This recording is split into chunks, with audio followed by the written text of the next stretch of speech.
Hello and welcome to Unacademy. Good morning to all of you. I welcome you to this session of the Hindu analysis. We'll be discussing 6 to 7 important articles of the Hindu newspaper. Because it's a Saturday paper, we don't have the concept of text and context, but some interesting, you can say, articles about what has happened yesterday. So we'll talk about them. So before I start, 22,999 plus 12 months extension offer is going to end today. Please use this offer. And as part of our special class series, today we have 3 very interesting sessions lined up for you. At 1 p.m., I hope you will join me where I will discuss the whole modern Indian history through timeline. We'll start with the advent of Europeans. We'll go into the concept of 1857 to 1947. Every event we will discuss through the timeline. So the link is given in the description box. Do use that. Thereafter, Mukesh Sir is going to discuss as third part of his physical environment series at 5 p.m.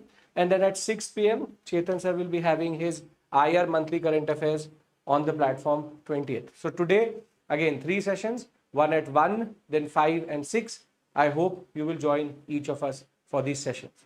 Now, the topics obviously are going to talk about Saudi Arabia and Pakistan, what is called the Strategic Military Defense Agreement. The SMDA is now in the news. We have one article, editorial, explaining a very comprehensive one, explaining the historical relationship between Saudi Arabia and Pakistan. And thereafter, Pakistan has also agreed to give nuclear technology to Saudi Arabia under this. One on what is called the Belém Agreement or Belém Health Action Plan. We'll discuss that. Then this is again on West Asian politics, US. 4 articles related to another. We'll read them together. And thereafter, we have a news that the terror bases are moving out of the existing places, out more towards interior Pakistan. And last but not the least is Russian sanctions and the EU and how it will impact India in the long run in that regard. So, there are 4 newspaper articles which have to be read together. Because if you read them together, you will be able to understand why are they basically linking the larger concept together and how are they linking these concepts. So it's why and how. So the first concept is under the strategic military agreement which has happened between the Saudis and Pakistan. Now there is also one more concept coming through that Pakistan has said that if Saudi Arabia needs military nuclear technology or even civil nuclear technology. Civil nuclear technology was always available via US. But nuclear technology, if needed, Pakistan is ready to provide it. Now, this is an important development because now it complicates the West Asian space. Because in the West Asian space, Israel was the only nuclear power. Now, with the Strategic Mutual Defense Agreement, military agreement which has happened, the Saudi Arabians, though it is Pakistan's assertion that we are happy to keep the kingdom under the nuclear umbrella of Pakistan making very big noises as of right now, like it is a very, very responsible power when it comes to nuclear power in that regard.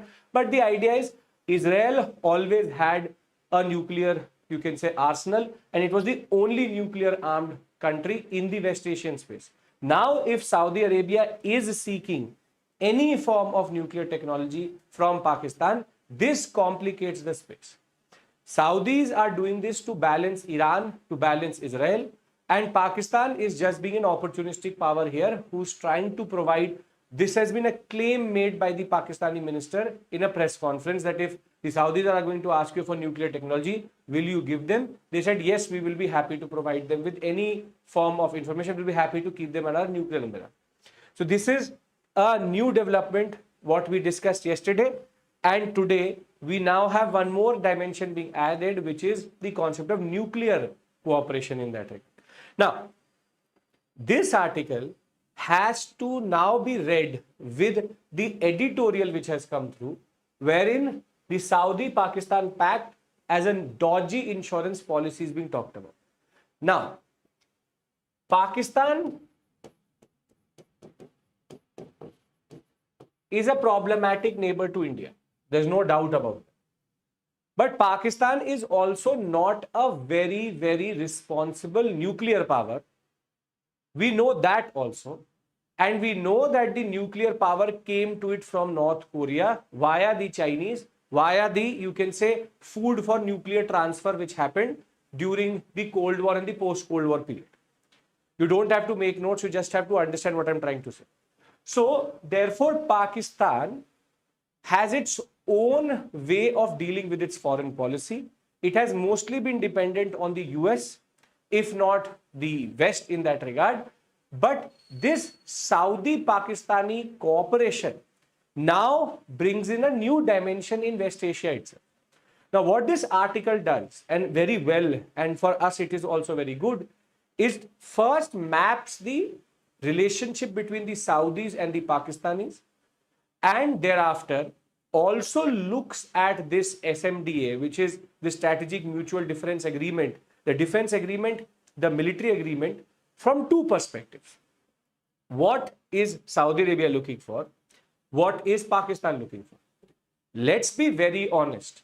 If the Saudis wanted nuclear technology, if they wanted any form of nuclear weapons, with the amount of oil and money which they have, any country would be ready to provide them with that technology.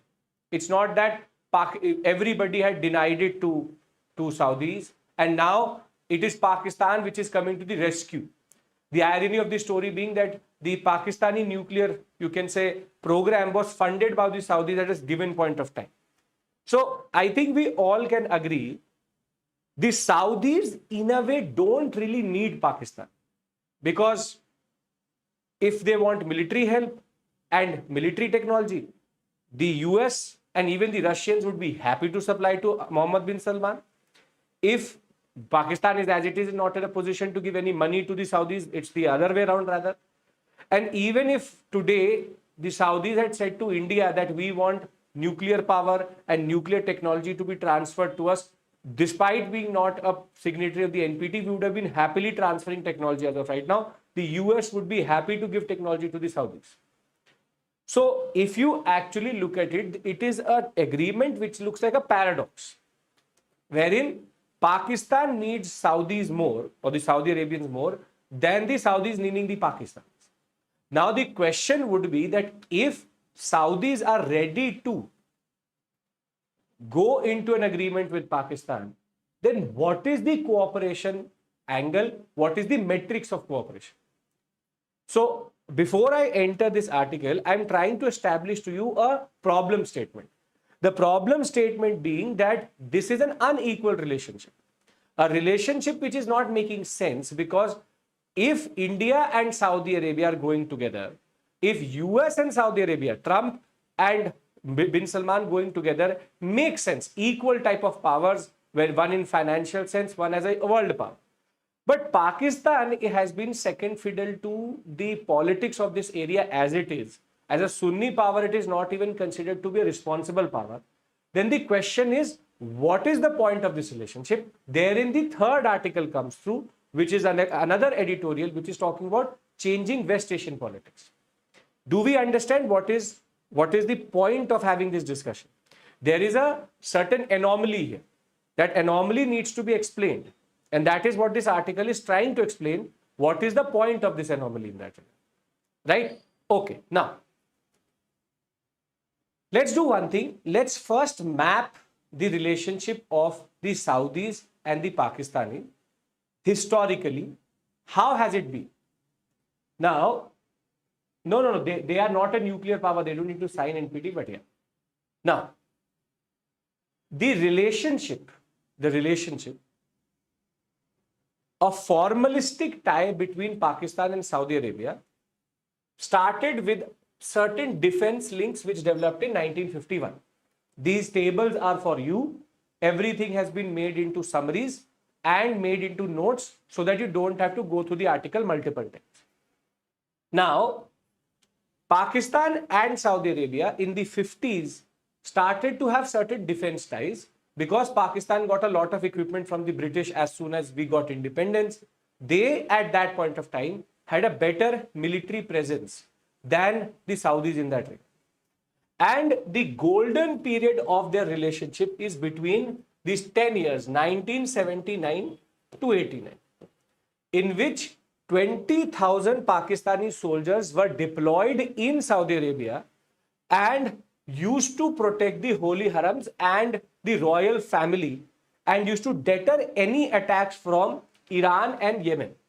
So basically, at a given point of time, in this 10-year period, Pakistan was one of the most important defense partner for the Saudis, and the holy sites, the holy Islamic Sunni sites, were protected by Pakistani soldiers. However, in the 1980s, from 89 onwards, this last 4 or 5 years, what started to happen was, because the Pakistani soldiers were paid by the Saudis used to treat the Pakistani soldiers as paid guards, like mercenary soldiers. And thereafter, the Pakistani military, which was now becoming more and more aggressive, also did not like the way the Saudis used to treat them and give them certain orders. From this point forward, the relationship goes down. So 79, 89, good relationship. Thereafter, 89 onwards, there's a souring of this relationship. And the highest point is going to be when twice, first, the whole contingent will be taken back. In 1990, these 20,000 soldiers will be taken back by Pakistan. And thereafter, when the Saudis asked the Pakistanis for military help in the Yemen civil war, in the Israeli or the Iraqi invasion of Kuwait, in both instances, Pakistan said, we are happy to just protect the Arabs. We are not going to touch or enter into your military conflicts. So, from a high point of 79, by 1990, the 20,000 soldiers are out. And when Saudis asked for help, the Pakistanis said, no, we will not help you. We don't want to be part of this conflict. This proper request was denied by the Pakistanis. Now, from this point forward, the US saw a certain interesting relationship which could be salvaged in order to balance Iran. US from the beginning wanted the two Sunni powers, Pakistan and Saudis or Saudi Arabia, to come together vis-a-vis Iran being a Shia power. And that Shia-Sunni rivalry plays into this story more, but US did not fully get involved. Rather, the US was happy to profiteer by giving more and more equipment to the Saudis. And now, from 1990s low point, since 2023, things have been changing. That is where the strategic cooperation concept comes through, and the US starts to broker a deal between the Saudis and the Pakistanis, which also includes the Pakistani Field Marshal Munir having the private lunch with Trump. And basically, now you can understand the larger concept. See, 1951, the relationship starts. Highest point till 1989, from 79 onwards, there is pure cooperation based on protecting the holy sites. 1990, it goes down the drain with 20,000 soldiers being recalled back. And throughout the 2000s, there is further, you can say, souring of this relationship from 1990s to 2000 because of Pakistan denying the requests. But the turning point in this story is the forced relationship which has been fostered between these two countries between 2023 and 2025. Now, US has been brokering a deal between Saudi Arabia and Pakistan based on the idea of what is called as Sunni versus Shia, or Iran versus Saudi Arabia issue. Iran versus Saudi Arabia. That is the deal. But for a very long time, there was no institutionalization of this relationship. What changed that in 2025, now there is a proper defense agreement. And this is where the Israel angle comes. because of the strikes first in 2019 within Saudi Arabia or the Saudi Arabian establishments and installations by the Israelis, and now for the second time, another Gulf Cooperation Council member, GCC member, Qatar, has been hit by Israel in Doha, and that is being called as a watershed moment. The watershed moment, there are two processes which are acting here together. The first process is the normalization of Israel-Saudi relationships, which went down the drain since the October 7th attack of Hamas. This went totally down the drain. This plus Israel's active and aggressive campaign against Hamas and even hitting US allies, specifically Qatar this time, GCC. So this is considered to be a turning point, which is the Qatari story. So what we see here is that this Israel, Saudi Arabia, US triangle is actually a bigger issue than what we actually think of. And the more important angle here is US fails to respond to Israel's attacks on allies' soil. And this is your Trump Baba effect.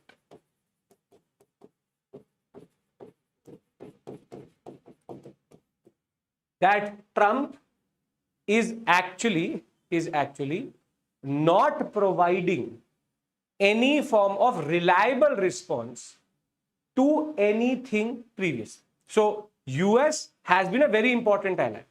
US used to be the one who used to control the security complex of West Asia. But now US is failing to respond in a proactive way, even in the Qatari angle, even when the Saudi Arabians were hit.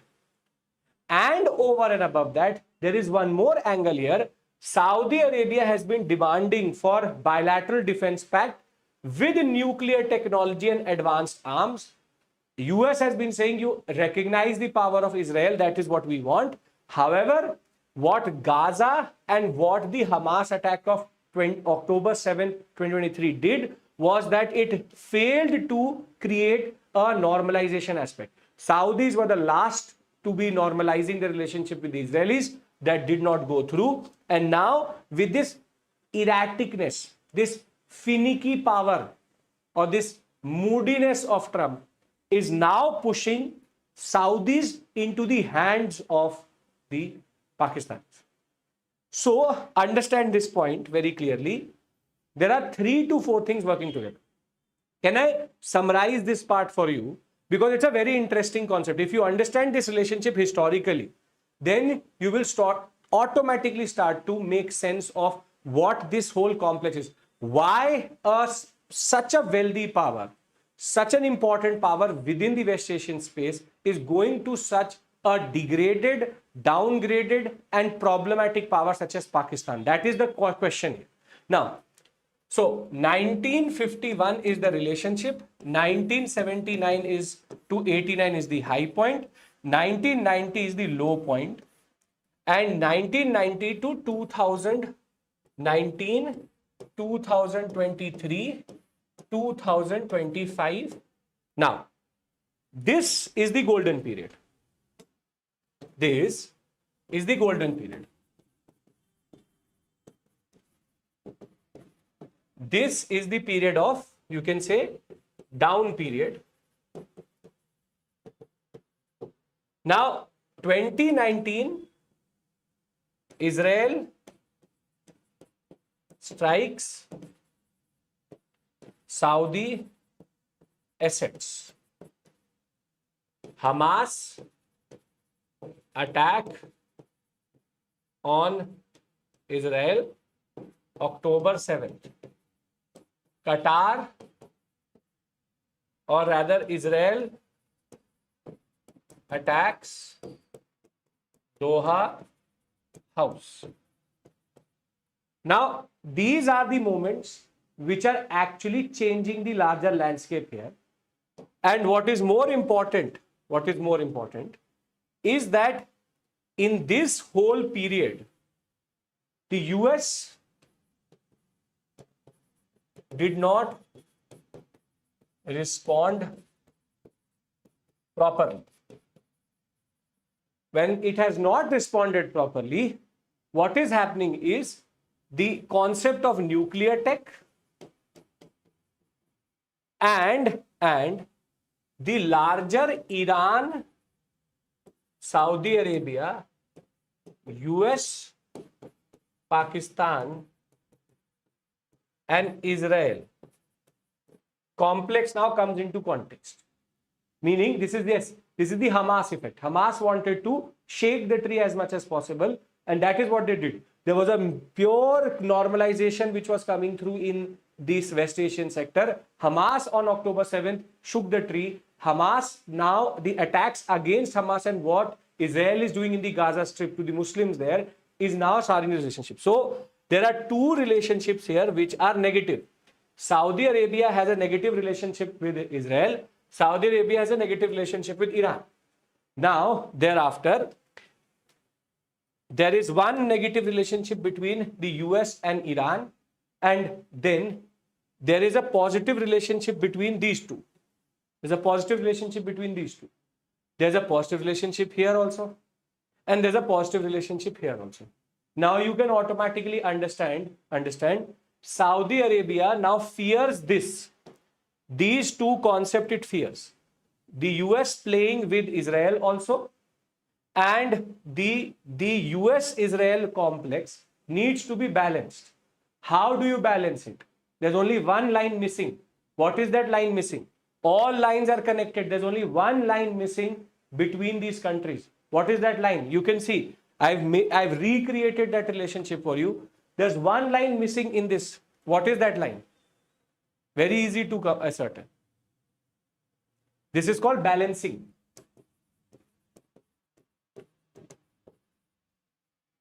Yes, this line was missing. This is the SMDA. This is the SMDA. Basically, Saudi Arabia using the Pakistanis as a way to balance both Iran and to balance Israel. So now you can actually understand why would this relationship automatically come into existence. The question was why? Why is because of the balancing understanding. Saudi Arabia and Pakistan was a very standard agreement which should have gone through but did not, because the relationship between the US and the Saudis was very good. But this relationship is now showing cracks. And this relationship showing cracks, along with the fact that the US is not making sure that its West Asian policy is consistent. Its West Asian policy is now alienating Saudi Arabia. Alienating Saudi Arabia. Very simple.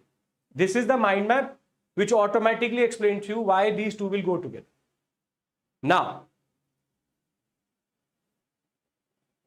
the SMDA has a lot to offer to both. If you understand this relationship's geopolitical connotations, can I talk about the two perspectives, which is from Pakistani perspective what they gain, and from Saudi Arabian perspective what they gain, meaning what is to be gained for both. Can we discuss that? That's a nominal relationship. Perfect. Now, see, if we talk about the SMDA, now this is again a very important table for you. If we talk about the SMDA, When it comes to foreign military presence, Saudi Arabia has always managed foreign military presence quite well, and there has been a little bit of outcry whenever there has been a Christian power protecting the holy Islamic sites. So Pakistan being a Sunni power, maybe there will be not a lot of response from the clergy from within Saudi Arabia. So therefore, regional conflicts, whenever they're happening, the Saudis used to look for the US as a security provider. Unfortunately, and it is a paradox, it's an oxymoron in itself, that Pakistan is seen as a security provider here. That Pakistan can give me some form of troops on the ground. Pakistan is purely a terrorist provider state, but for the Saudis, it is being seen as a security provider. Pakistan would not want to deploy a lot of its resources in Saudi Arabia. So it's mostly a limited involvement which they're looking for, only names.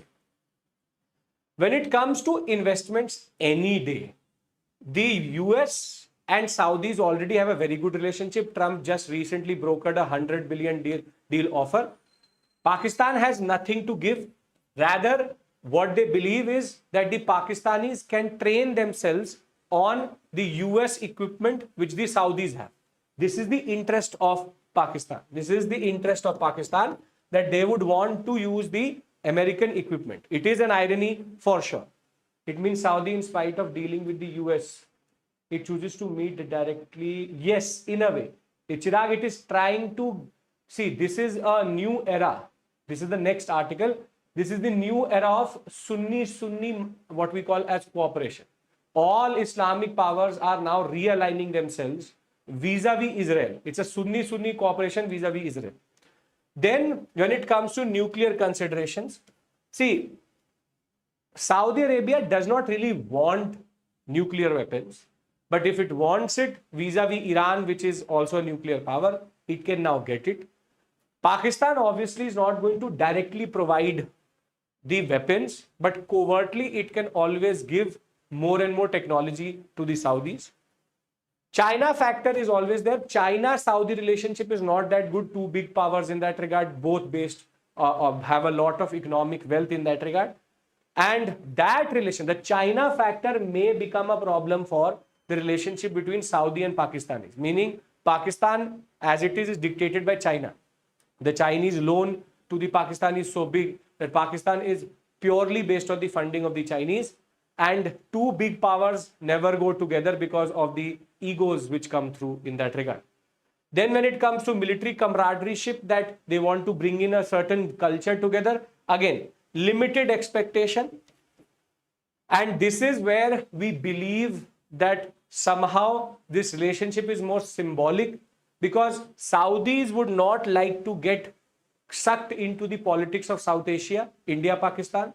And at the same point of time, Pakistan would not like to be sucked into the Yemen, Iran, Israel, and that Oman, that whole sector, because as it is, Pakistan does not have the capacity to deal with West Asian politics as of right now. So, sir, does Pakistan refuse to give resources to Saudi? See, Pakistan is in no position to refuse nothing to the Saudis. The humiliation which Pakistan saw at the SCO, it will be ready to do anything as of right now. But the point is, see, you have to understand one thing. The Saudis are at a very different level altogether. And the cultural differentiation of what Pakistan is going through right now and what Saudis are going through in that regard, there's a lot. And more than that, Pakistan will also be wary of the fact that there is a lot of a mess in West Asia also. And India-Pakistan is a perennial issue for the Pakistanis. And India is a good allied partner of Saudi Arabia. But Pakistan, if it gets too involved in West Asian politics, it will then get distracted. And therefore, the idea is Pakistan is also wary that Saudis bring a lot of package with them. And with a lot of baggage with them in that regard. And that package or baggage is the whole complex of West Asia and the Yemen, Oman, that whole Iran complex, then again Muslim power, Shia Sunni conflict. So there's a lot to unpack there also. So the Pakistanis would be ready to provide anything in exchange of money, but there is also a mess in which Saudi Arabia is also involved. Now, further, if we talk about strategic objectives, this is very, very important. The strategic objective of taking Pakistan together is Iran, and I will add here Israel also. And the idea is Pakistan is basically happy to be involved with the Saudis because now it has leverage. It has both leverage in funds, in finances and diplomacy. कि मेरा बड़ा भाई है, मेरे को ये protect करेगा, तू जानता है मेरा भाई कौन है, वो वाला सिस्टम है. Basically, this is basically this concept that the relationship seems to be more symbolic. That Pakistan was purely bullied by India. I will not even say India. It was purely bullied by SCO partners. It was purely based. It was a pure relationship of. There was a lot of memes coming through from the SCO. Pakistan got humiliated. So Pakistan, what they treated, मेरे पास nuclear power है, Saudi Arabia तुम्हारे को चाहिए ले लो, and Saudi was like okay आज. And here that is where the relationship is of मेरा भाई कौन है, जानता है मेरा बाप कौन है, उस टाइप वाला relationship है. That is the relationship which they're trying to build here. It is pure based on the idea that we will get money and we will get some form of what we call as strategic leverage in that regard. Now, geopolitical positioning, Pakistan could always go to Iran, so keep Pakistan close. And SMDA allows for Pakistan to leverage India in that regard. Last but not the least is what is the overall optics here. For the Saudis, it is most probably a symbolic containment concept, which is Pakistan aligning with Pakistan is a message to Israel and to the US. And for the Pakistanis, it is pure optics. Pure optics. It is basically how you get a selfie with a film star. That type of relationship is. कि sir एक selfie दे दो ये वही है.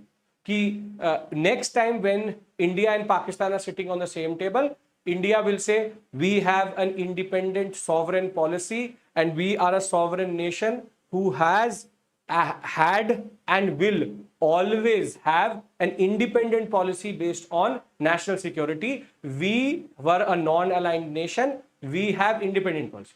तो उधर से पाकिस्तान बोलेगा ये देख यूएस, ये देख सऊदी अरेबिया, ये मेरा फर्स्ट फादर, ये मेरा सेकंड फादर, दो मेरे वाला है दोनों. तो ये this is basically what Pakistan is saying कि मुझसे मत पूछो, यूएस से पूछो या सऊदी अरेबिया से पूछो. That is the whole point. This is basically the whole value of this relationship. SMDA is nothing but Pakistani optics. It's as it says, it's an insurance policy. It's an insurance policy.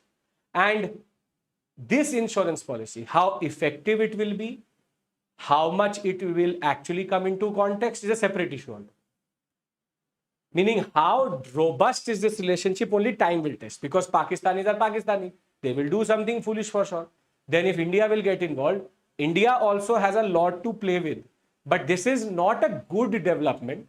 But we understand what they're trying to do here. We understand what they're trying to do. Now, before we talk about India and what India can do, let's try to understand this whole concept. The SMDA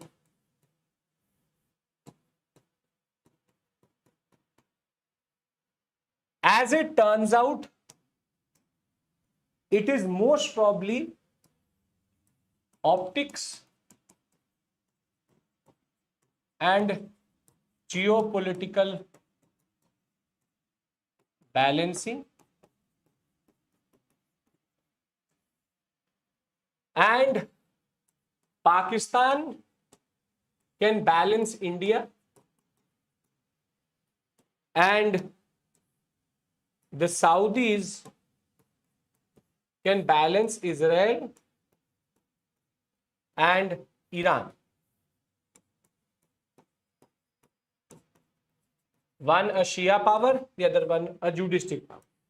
And in this, the US is the biggest fool and loser.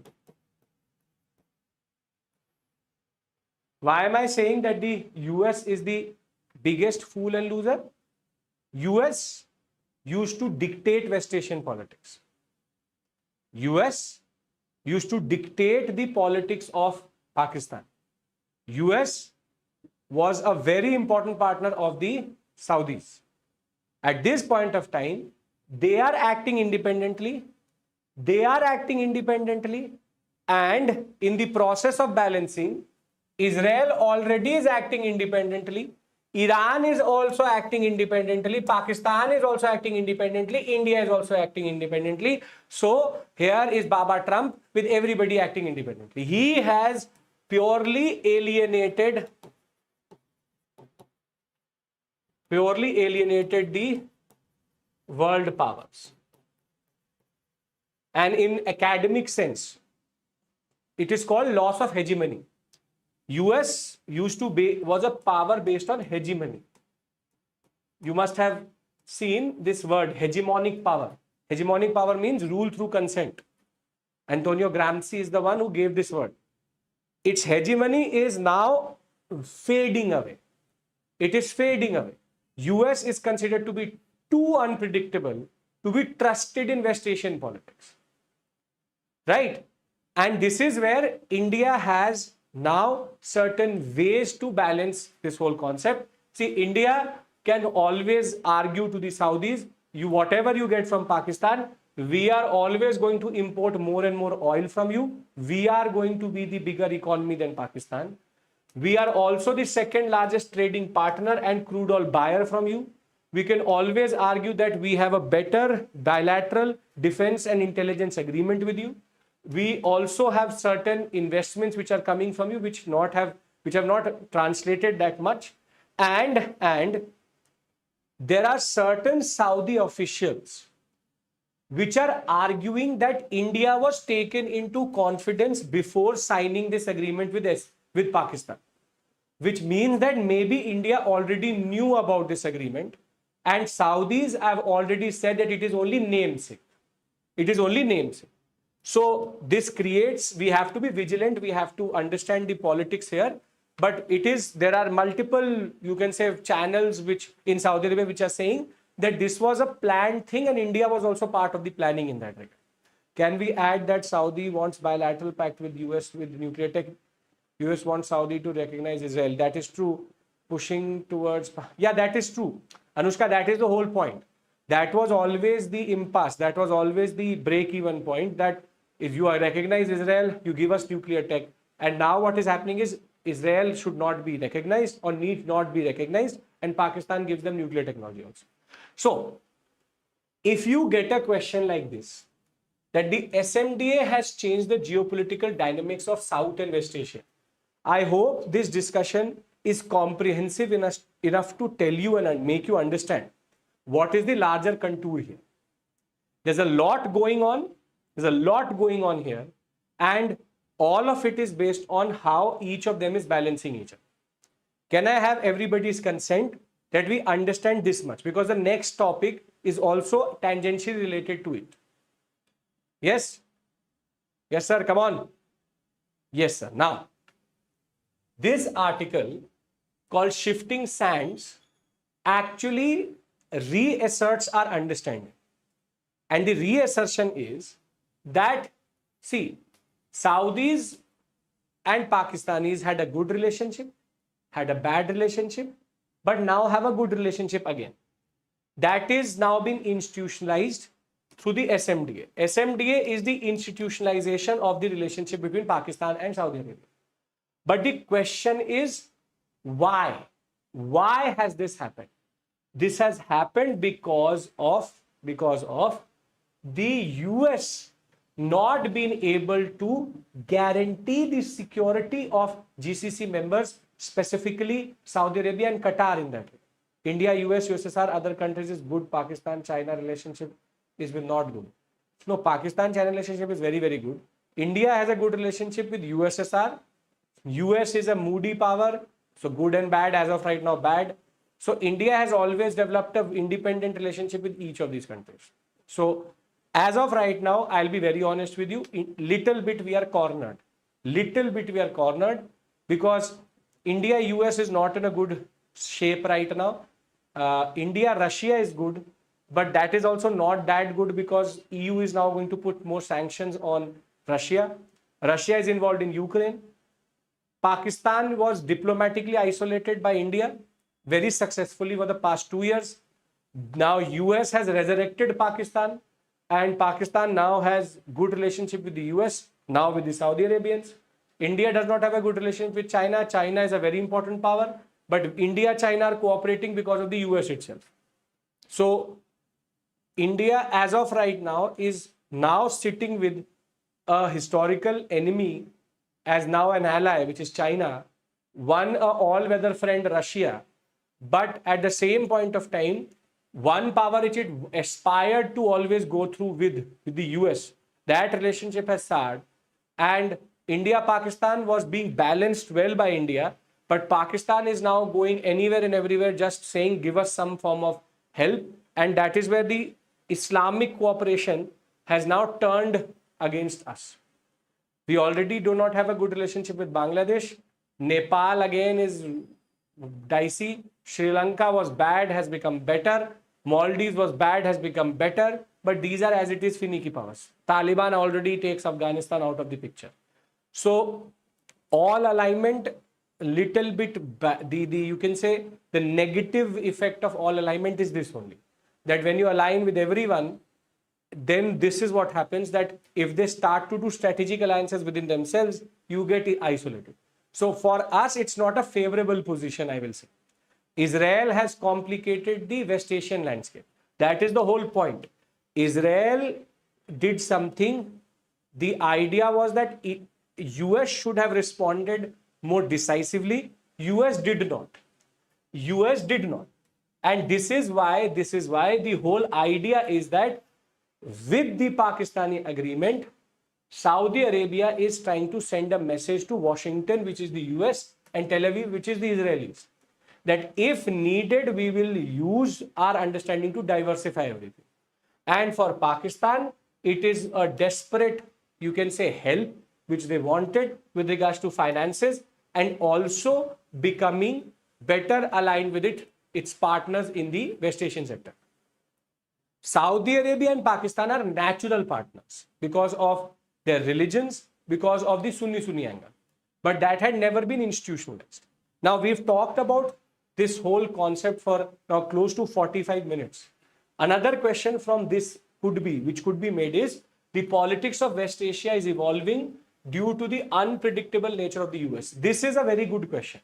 In GS paper 2, you can get a question like this, that how US has just changed the landscape of West Asia.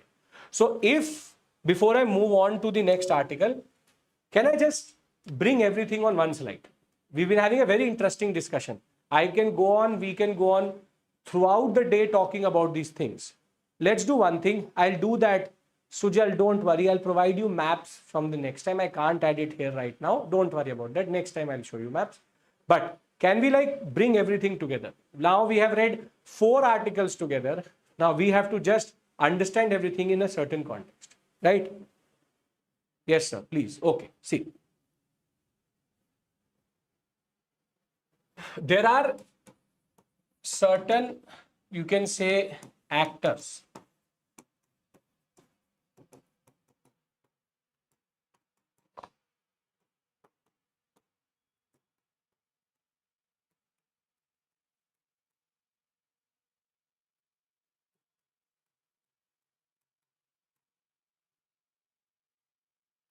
Okay.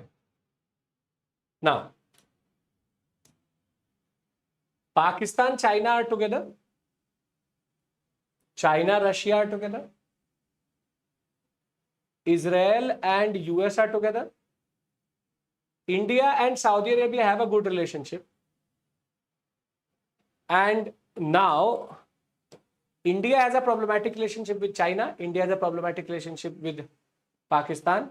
India has a good relationship with Russia. At the same point of time, Saudi Arabia has a bad relationship with Iran. Saudi Arabia has a bad relationship with Israel. Saudi Arabia has a good relationship with the US. And in this whole story, now what we see is that there is a good relationship which is emerging here. This is the new emergent relationship, this one, Saudi Arabia, Pakistan. Now this relationship complicates the whole landscape for one simple reason. Why? Because the US was not able to respond well to the Saudi Arabians. Now India is in a position where Pakistan is in a good position with Saudi Arabia, with the US also, and therefore we are in a way getting diplomatically isolated in that regard. We are developing a good relationship with China as of right now, but we can't really trust it. And therefore, the SMDA should be seen. The SMDA, therefore, is nothing but Saudi Arabia now acting like a power it should have acted like previously. It is balancing Israel, it is balancing Iran, it is balancing US via taking nuclear technology and also this Sunni, you can say, cooperation, and West Asia is now not waiting for US to dictate its politics. We will further have maybe a discussion on this tomorrow also, because 100% there will be another article on this. But I hope you understand the power optics here. West Asia is now acting independently, previously under the hegemonic power of the US, and therefore US used to, in a way, you can say that yes, that nexus is based on Sunni cooperation. Amrita, that is the Sunni cooperation. Perfectly done. Any question which comes out of this area, you will be able to answer because you understand the larger picture. Whenever you understand the larger picture, you will be able to answer anything. Can I move out of this area now? Yes, sir. No, sir. 100%.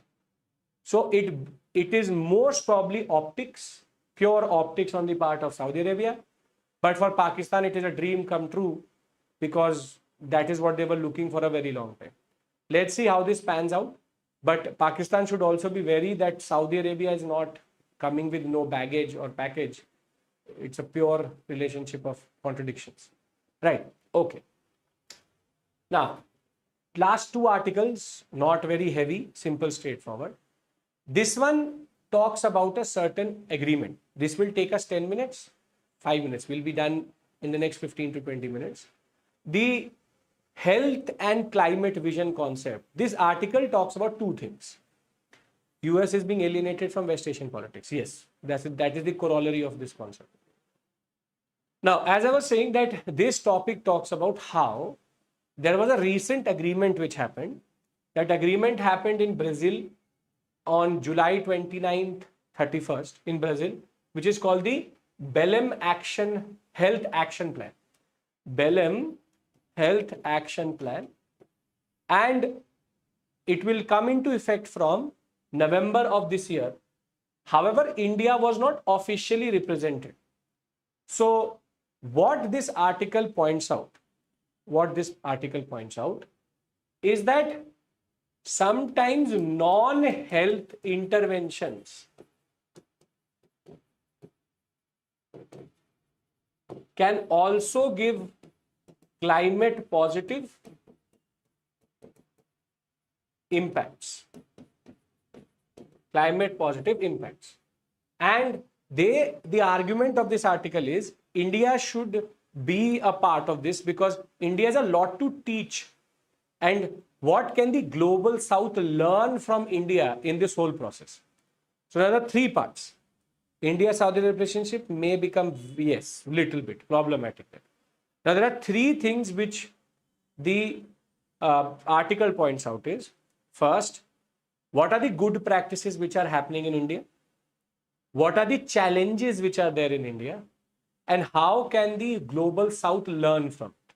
How can the Belém Action Plan be implemented better if India is taken into consideration? Therefore, what it does, it gives us good positive understanding of certain schemes. For example, These are the principles of the Bellum action plan. It says we will do surveillance and monitoring. This is the first action plan. We will try to prevent climate related health threats.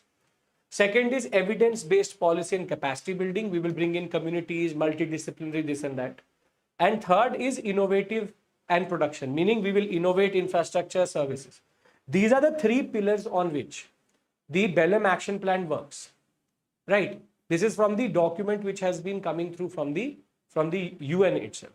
Now, if we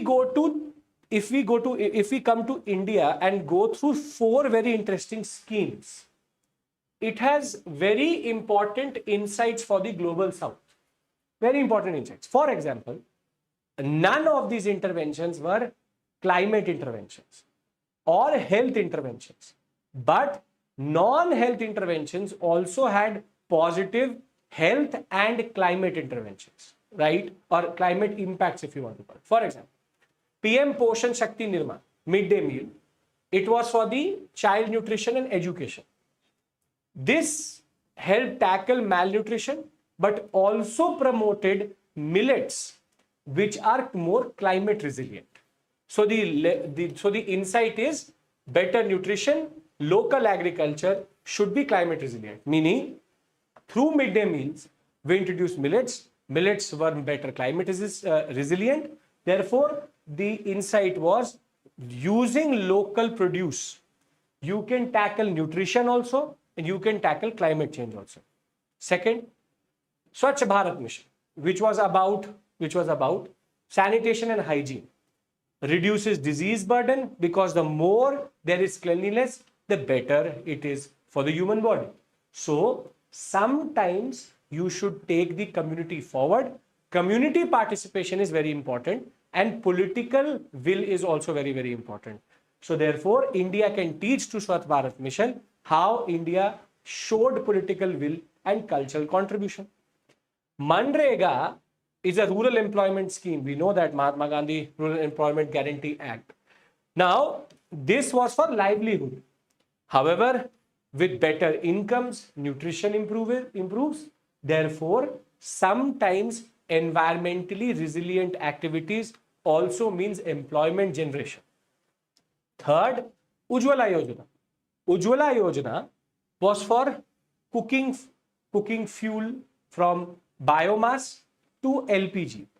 This cuts air pollution. This reduces the health impact on women, and therefore clean energy should also be accessible energy. So therefore, what this article first points out is these four schemes per se were not about climate change. They were not about climate change. They were not about health per se, but all had positive health and climate impacts. This is the positive side of the story. But in the process of implementing this, we also saw challenges. When we saw challenges, those challenges also give us lessons for global governance. I'll bring everything together, don't worry. The first challenge which we saw was administrative structure was siloed, meaning the administrative wings or departments were siloed or separated from one another. That led to compartmentalization and no effective implementation. What is the lesson to be learned for global governance? You should always have prioritized, centralized vision and a relationship which is based on cross connections, meaning departments should not be separated from one another. Second, economic institutional interest overriding the benefits of the people. For example, under Ujjwala Yojana, people did not get a refill. Refill was very, very expensive. Therefore, sometimes you have to take into consideration procedural integration. That procedure, what is the way in which people are going to get it after you have given them the first cylinder? That is the problem here, not a sustainable solution in that regard. Then, local and social barriers, behavioral issues, wherein the concept of how Swachh Bharat Mission was not just about making the toilets, it was about changing the behavior of the people. Therefore, sometimes participation is equally important of self-help groups of the community. And last but not the least is you should also look at what is the output and not just the input, which is success does not matter on short term, but on long term. This is the, you can say, challenges and the lessons. Now, let's do one thing. Let's bring everything together so as to make it comprehensive. Climate, health, and Belém action plan.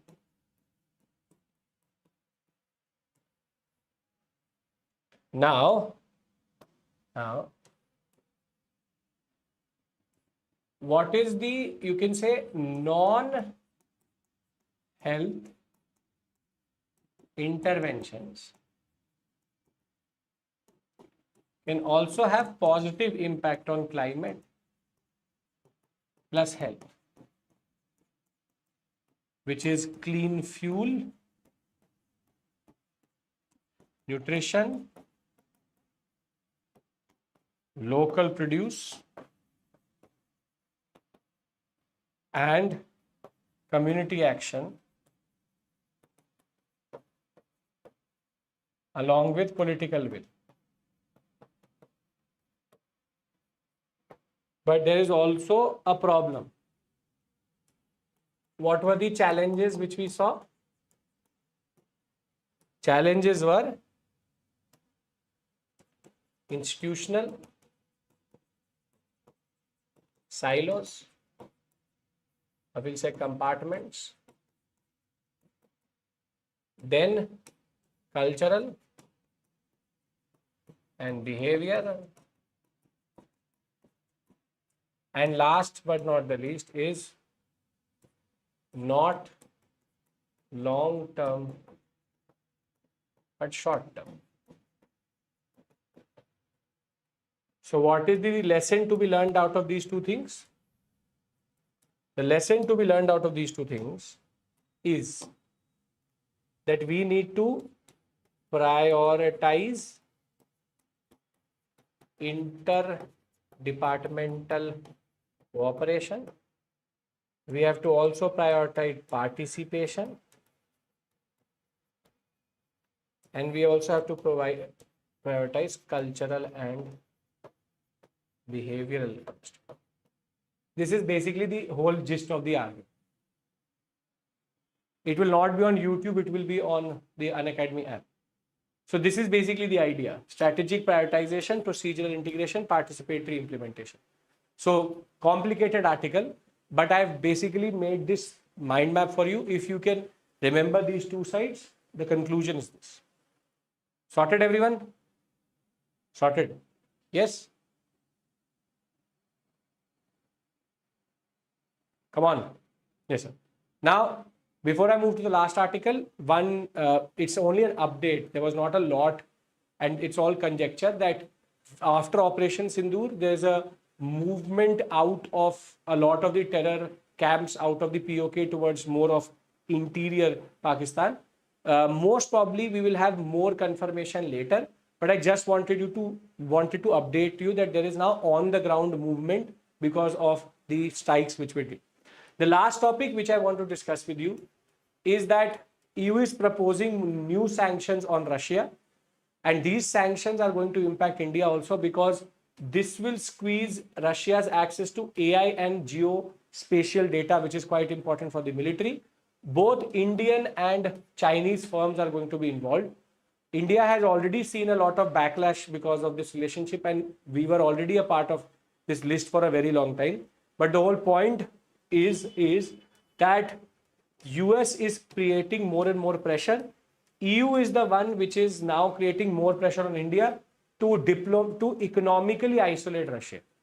So in the larger scheme of things, if things were not going from bad to worse, now we have one more thing, which is most of our you can say geopolitical, geospatial and AI based companies which are dealing with Russia right now, they will not get access because EU is going to push more sanctions. So on this note, we have finished the 6 to 7 articles which we basically endeavored to cover. I hope that the comprehensive discussion on the SMDA was important, because that is the most important discussion which we'll have today also, most probably tomorrow also, because tomorrow we'll have FAQ. FAQ is generally the roundup of the whole week, so there will most probably be an article on the SMDA. But I hope generally you are all sorted and we are done for the day. I hope to see you at 1 p.m. on the Unacademy app, where I will be revising everything related to the modern India through a timeline. Right? Perfectly fine. Real life, I have observed that human race has stopped behaving like community. That is true, Manisha. Self-interest, and that is standard. Nothing like that. That is where you are. I think morality and ethics comes through. That is not like. Okay. Thank you. Take care. Bye bye. I'll see you tomorrow. Sunday newspaper.